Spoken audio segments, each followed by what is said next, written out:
Hey y'all, it's the Crunch, y'all, aka the Fits. Hope everybody had a solid Christmas. Got some cool stuff, did some cool stuff. Still ain't know who went John Canoe yet, but I ain't a big John Canoe fan like how it used to be back in the day. I ain't been in years. Anyhow, that ain't what this about. This one's about athlete's foot. Not necessarily the clinical term, but athlete's feet in general. I don't know anybody on earth that's done more running around and playing than me. Only reason I don't do it now, because people kind of avoid me, because I guess they probably just, for whatever reason, know it's usually going to be a loss. But nonetheless, some things I still can do without people feeling like, oh, he's going to win all that. Anyway, besides that, it's more about foot care. I know not everybody necessarily had the same circumstances in life. Some people have different foot situations, living situations, and stuff like that. Not everybody was able to actually get decent foot equipment, footwear to play whatever they used to like to play. So I've been in uncomfortable shoes before. Fortunately, not very often, especially not when it was time to run around and actually play anything. But it does make a huge difference what you put on your feet, even if it's the socks you put on, especially the shoes you put on. Now, you've seen some athletes' feet before. I don't know if they all started out the way they look, but you see some folks wobbling around, hobbling around after playing years of whatever their particular sport is, and that's some of them only really just focusing on one sport. Feet all tore up, as good as they be playing, when they get off the court, field, or whatever it is, they gotta go soak their feet in ice and all them kind of things, cause they be flicking busted. Y'all see them LeBrons? Them shoes don't look good for nothing. But anyhow, I ain't saying I knock him out, but he's probably the solidest player in the league right now.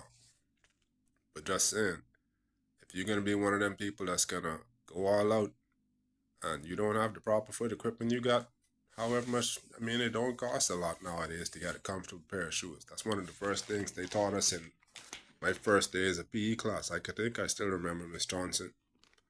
Life would keep, probably my favorite teacher at Life would keep. Happened to be the PE teacher. Rowdy old woman. Till I actually got in a class and, I don't know, it just felt kind of cool anyway. Still the PE teacher, put it in me from then. Back in the day, they used to call them sneakers. I know y'all call them sneakers in the States and stuff like that. She was one of them British women. She used to actually call them sneakers. Back in the day, it was like them Mr. Rogers kind of shoes, like the old fashioned Converse kind of style. They were still in them kind of days. You want to wear, she suggested feet footwear that was really flexible. Not necessarily mainly for running around, because back then PE used to be kind of a cross between calisthenics kind of style and playing games till I took over the courses and stuff. But she really stressed having comfortable shoes, and that kind of stuck me. I mean, over the years, I actually seen some people's feet change. I remember as a child, it's like, what happened to these people's feet? I remember, I mean, not saying I was a foot connoisseur, but I mean, I'm a kind of foot kind of person. And it could actually make a difference later on in life too. You trying to link up with somebody, relationship wise, and not everybody into to our feet like that.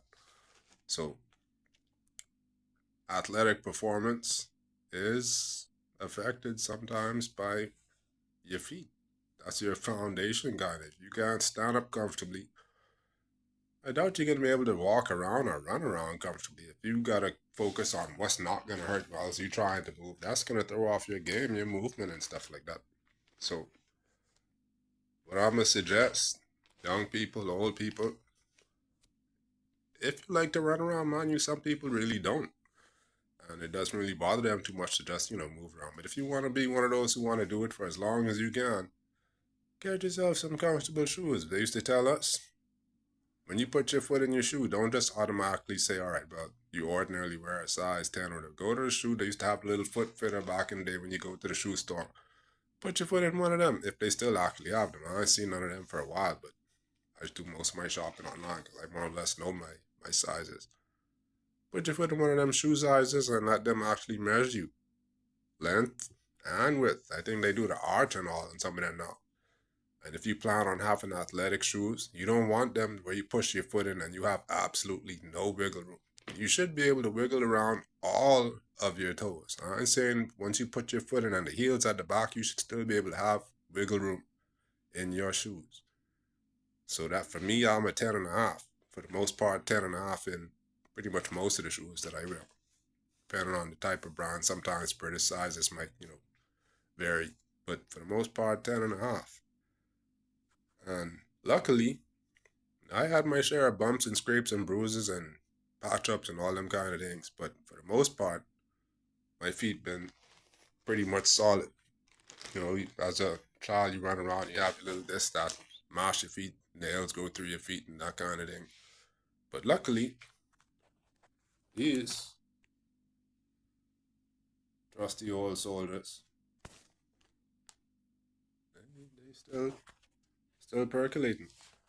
Thank God I could say, I don't have to worry around. I put on a certain pair of shoes and yeah, you walk around and you can feel a little bruising and stuff like that. But I was one of them children who used to run around barefoot and stuff like that. So that little extra tenderness didn't really hit until I actually stopped running around and just put my foot in a pair of shoes and stuff like that. That wasn't really forgiving. You have some shoes that'll, maybe leather and they'll kind of mold to your foot somewhat. Some of them hardened ones like steel toe or like what do you call them, reinforced type shoes, construction type shoes. But they don't allow for a whole lot of room. But that's something different. So I'm saying, even still, I showed y'all them boots, them old fashioned military boots. I don't think they was as comfortable as these style. But depending on what you do for a living, protect your feet at all times. I work with them crates and stuff like that. So I got me a pair of high top protected toe shoes, low top protected toe shoes. Them crates, I said, the typical milk crates, they used to call them old milk crates. They use them for the water that we use in, 4 bottles of water. You can imagine dropping a bottle of water on your foot without the crate. It still ain't gonna feel all that nice, even if you have on some kind of shoes. So you can imagine 4 bottles in an actual crate. If that was to miss and land on somebody's foot, I play way too much sport to be running around, but if I can miss and drop that on my foot. Now I'm cautious since I've been really done kind of dropped one of them once slightly on my foot. Just a little friendly reminder from God.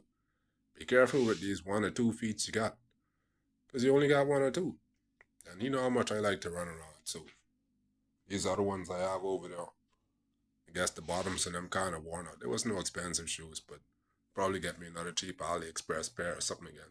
Just little 20 something, 30 something dollar shoes at some point. But that's pretty much it. Gotta take care of them. So luckily, I kind of have some pretty nice feet, I think. Like I said, if some people might not mind the little bumps and twist up and stuff they get, but if you don't have to get them, they ain't required. Like I always say, don't twist up the man foot in them pointy shoes, or don't twist up the woman's foot in them pointy shoes, and then have them wondering why you always got to keep on socks around the house. And you could imagine the kind of problems that could come from that too. So it ain't just about sports. It ain't just about athlete's foot, technically. But anyhow, that's pretty much it. That's your little Christmas gift again, or second one.